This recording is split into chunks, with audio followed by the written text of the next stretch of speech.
Hello friends, welcome to my channel excellent coaching. Sexuality और gender में अभी तक हमने बायोलॉजिकल इन्फ्लुएंसेस के बारे में पढ़ा है। अब हम एनवायरमेंटल इन्फ्लुएंसेस के बारे में पढ़ेंगे।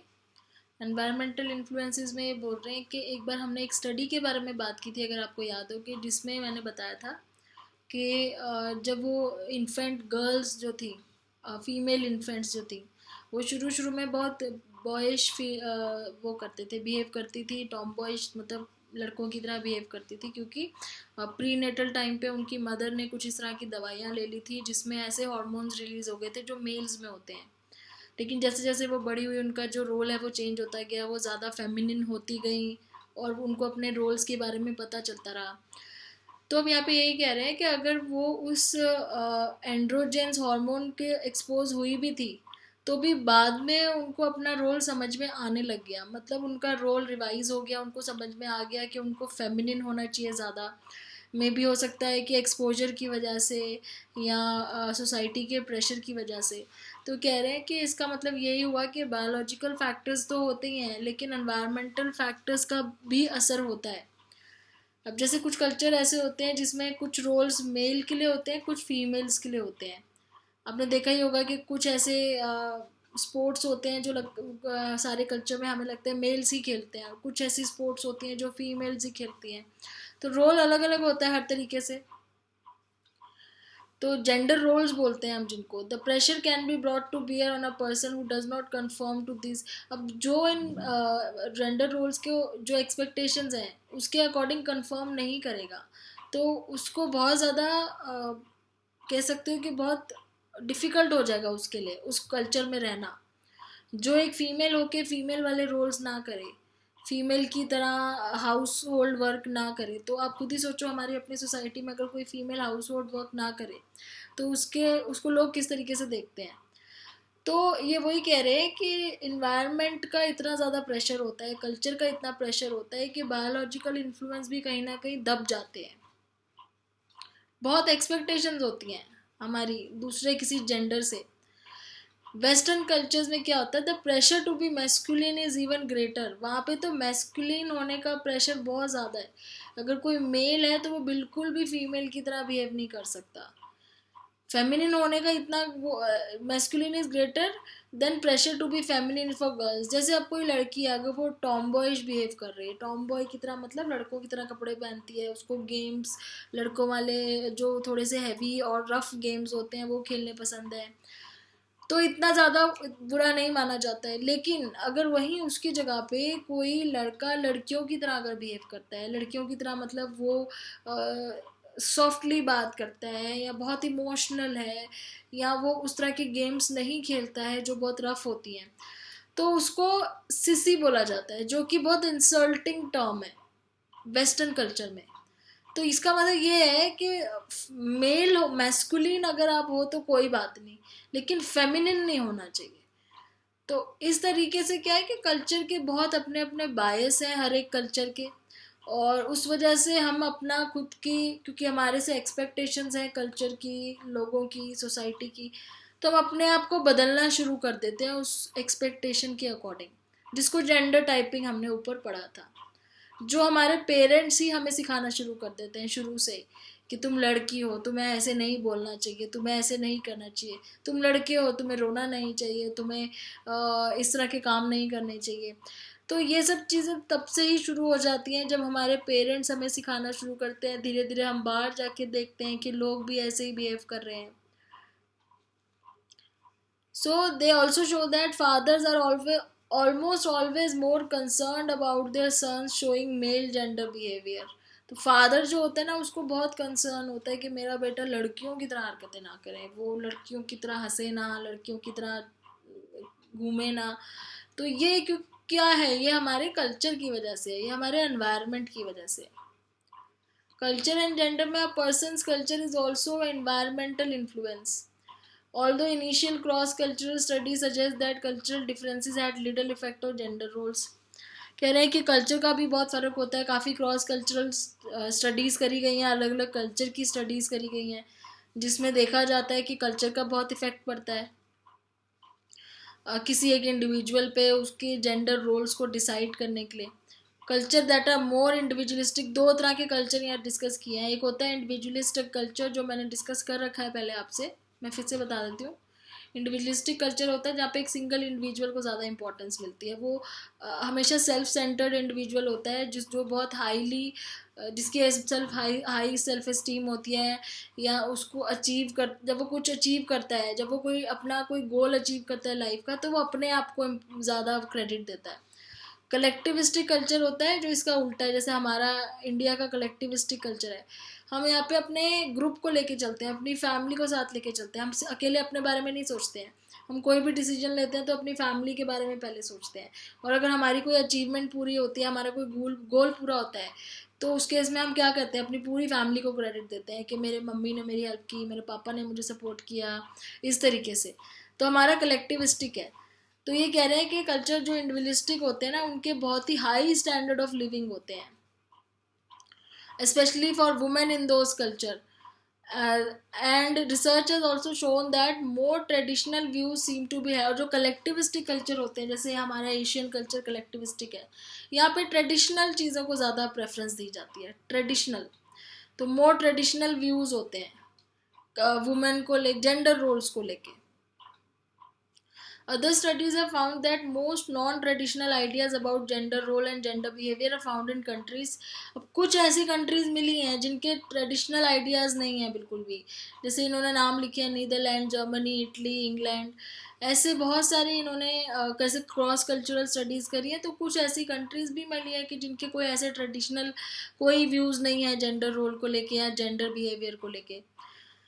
And the most traditional ideas सबसे ज़्यादा कहाँ है, अब आप जैसे गैस कर सकते हो, जो डेवलपिंग कंट्रीज़ हैं जितने भी, जैसे अफ्रीका है, एशिया है, जापान है, इस ऐसी जगहों पे एशियन कंट्रीज़ में ज़्यादा ट्रेडिशनल चीज़ों को कंटिन्यू करा जाता है, कि जैसे ट्रेडिशनली माना जाता था कि एक वुमेन का रोल होता है दूसरों को केयर करना, घर के काम करना, मेल का रोल होता है पैसे कमा के लाना। तो ये ट्रेडिशनल व्यूज़ ही चलते जा रहे हैं अफ्रीका में, एशियन कंट्रीज़ में।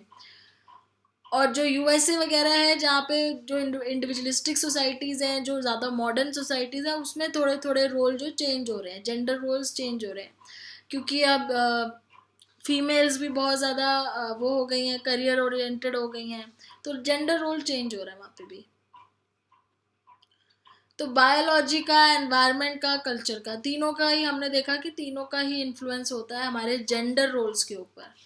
हम सेक्सुअल कैरेक्टरिस्टिक्स नहीं चेंज कर सकते, लेकिन हम जेंडर रोल्स के ऊपर जो है वो उस पर इफेक्ट पड़ता है एनवायरनमेंट का और कल्चर का। फिर यहाँ पे कुछ इश्यूज दिए हैं, जैसे कि डिफरेंसेस होते हैं जो मेल और फीमेल में, बायोलॉजिकली कुछ डिफरेंसेस होते हैं। जैसे ब्रेन के अंदर बोला हुआ है कि women use an area of the brains right hemisphere. जब भी कोई लैंग्वेज वाला टास्क करते हैं, जैसे जिसमें लैंग्वेज का यूज़ हो रहा हो, तो वुमेन जो है वो ब्रेन का राइट हेमिस्फीयर का कोई एक पार्ट यूज़ करती हैं, जो मेल्स में एक्टिव नहीं होता है। इसलिए जो फीमेल्स हैं वो जल्दी बेटर तरीके से कन्वर्स कर लेती हैं, बात कर लेती हैं फीमेल्स। फिर लिखा हुआ है women seem to be better emotions को बहुत जल्दी आइडेंटिफाई कर लेती हैं, फियर और डिस्गस्ट जैसे इमोशंस को, जो कि मेन नहीं कर पाते इतना ज़्यादा। इवन अगर इमोशन ऑडिटरी हो, मतलब सुन के, देख के, इस तरह से हो, तो भी वो जल्दी आइडेंटिफाई कर लेती हैं। फिर आगे इसमें दिया हुआ है कि हाइपोथैलेमस जो हमारे ब्रेन का एक पार्ट होता है, वो मेल हाइपोथैलेमस मेल्स में ज़रा थोड़ा बड़ा होता है, फीमेल्स में कम छोटा होता है। Women appear to have far greater number of common receptors for neurotransmitter. जो न्यूरोट्रांसमीटर के रिसेप्टर्स होते हैं, जो सेरोटोनिन न्यूरोट्रांसमीटर है, जो मूड में इन्वॉल्व होता है, मूड और एंजाइटी के लिए होता है रिस्पॉन्सिबल, उसके रिसेप्टर्स फीमेल्स में ज़्यादा हैं, इसीलिए वो बहुत जल्दी उनके मूड स्विंग्स भी होते हैं और बहुत जल्दी डिप्रेस होते हैं, बहुत जल्दी हैप्पी भी हो जाते हैं। फिर आगे बात करी हुई है ग्रे मैटर और वाइट मैटर होता है ब्रेन में। ग्रे मैटर क्या होता है, जिसमें न्यूरॉन्स होते हैं, डेंड्राइट्स होते हैं, और जो ब्रेन में काफ़ी ज़्यादा एरिया ग्रे मैटर है। फिर फंक्शन ऑफ ग्रे मैटर क्या है, सेंसरी इंफॉर्मेशन को प्रोसेस करना। और दूसरा होता है वाइट मैटर, जिसमें माइलिनेटेड एक्सॉन्स होते हैं, जो इंफॉर्मेशन कैरी करते हैं, तो इसमें ये बताया हुआ है कि वुमेन में ग्रे मैटर जो है ज़्यादा है as compare to male, male में वाइट मैटर ज़्यादा है। तो इसका मतलब ग्रे मैटर ज़्यादा मतलब क्या हुआ कि सेंसरी इंफॉर्मेशन जल्दी और ज़्यादा अच्छे से फीमेल्स रिसीव कर पाती हैं एज कम्पेयर टू मेल्स। तो ये सारे बायोलॉजिकल डिफरेंसेस हैं। फिर कुछ एनवायरमेंटल डिफरेंसेस क्या है दोनों मेल्स और फीमेल्स में। Girls are encourage to express and use their emotions. Environment या कल्चरल डिफरेंसेस मान लो कि गर्ल्स को अपनी इमोशंस एक्सप्रेस करने के लिए एनकरेज किया जाता है, जबकि बॉयज़ को अपनी इमोशंस को छुपा के रखने के लिए बोला जाता है। तो इस वजह से which might contribute to the different emphasis placed on each hemisphere. तो वही ब्रेन में भी उसी तरीके से वो चीज़ इफेक्ट होके वही चीज़ ज़्यादा एक्टिवेट्स होती हैं जिसमें इमोशन ज़्यादा इन्वॉल्व होते हैं फीमेल्स में। Psychologist Eleanor McCoby believes that biological differences between males and female help to create distinct contexts in which boys and girls are raised. तो जो एग्रेशन होता है, the aggressive nature of boys, उनका जो boys का जो aggressive nature होता है उसकी वजह से ही उनको देखा जाता है कि वो ऐसे गेम्स में इन्वॉल्व होते हैं जो रफ एंड टफ गेम्स होती हैं, और गर्ल्स को थोड़ा सा ऐसी गेम्स पे नहीं इन्वॉल्व किया जाता है। If there were sex differences in the brain prior to birth, they would be accepted to be biologically based. कह रहे हैं कि ब्रेन के अंदर अगर पहले से ही ऐसे सेक्स डिफरेंसेस हैं तो इसका मतलब वो बायोलॉजिकली है, बायोलॉजिकली बेस्ड है क्रोमोसोम्स की वजह से।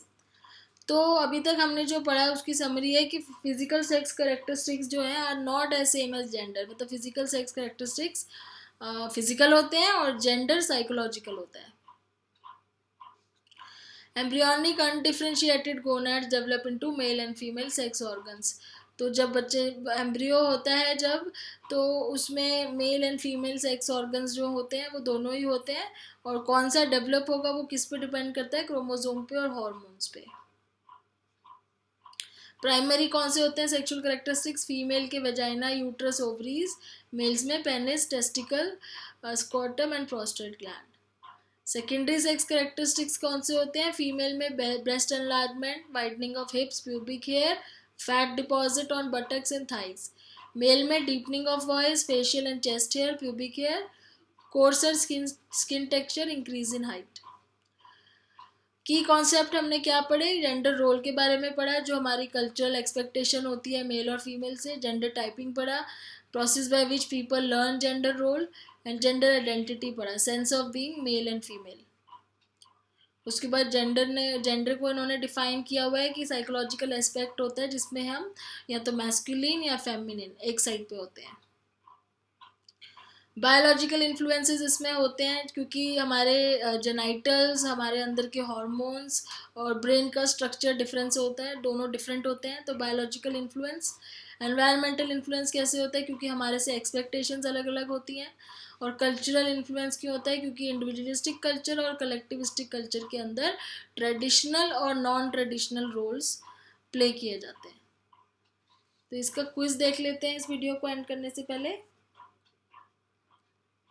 तो क्विज में पहला क्वेश्चन ये है कि विच of the following is not a primary sex characteristic. कौन सा नहीं है प्राइमरी। तो यूट्रस फीमेल में, पेनिस मेल में, ओवरीज फीमेल में। तो यहाँ पे एनलार्जिंग ब्रेस्ट नहीं आएगा क्योंकि ये सेकेंडरी में आता है। Which of the following is a false concerning secondary sex characteristics. Secondary sex characteristics को लेके कौन सी बात गलत है, फॉल्स है। They are directly concern with reproduction, ये फॉल्स है क्योंकि प्राइमरी करेक्टरिस्टिक्स डायरेक्टली कंसर्न होते हैं। तो ये आपका आंसर होना चाहिए। नेक्स्ट क्वेश्चन है कि पीपल हु आर इंटरसेक्सुअल, कौन होते हैं इंटरसेक्सुअल। इसमें आंसर आएगा C, have a mixture of male and female sexual characteristics.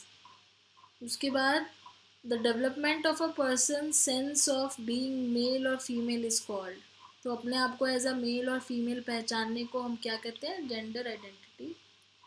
Which of the following is not a biological influence on gender. Biologically क्या नहीं होता है, हार्मोन सिक्रीट बायोलॉजिकली होते हैं, इन्फ्लुएंस ऑफ हार्मोन्स भी बायोलॉजिकली होता है, exposure to playmate of a particular gender, तो आप अपने जेंडर के दोस्तों से खेलते हो, जेंडर के लोगों से दोस्ती करते हो, तो वो बायोलॉजिकली नहीं होता है। Last time dash culture gender role are seen as more traditional, whereas in dash culture they may be more non traditional. तो ट्रेडिशनल किस में होता है, कलेक्टिविस्टिक में ट्रेडिशनल होता है, और इंडिविजुअलिस्टिक कल्चर में नॉन ट्रेडिशनल होता है। तो अब इसके आगे कुछ थ्योरीज हैं जेंडर रोल डेवलपमेंट की, जो नेक्स्ट वीडियो से स्टार्ट करेंगे। Thanks for watching.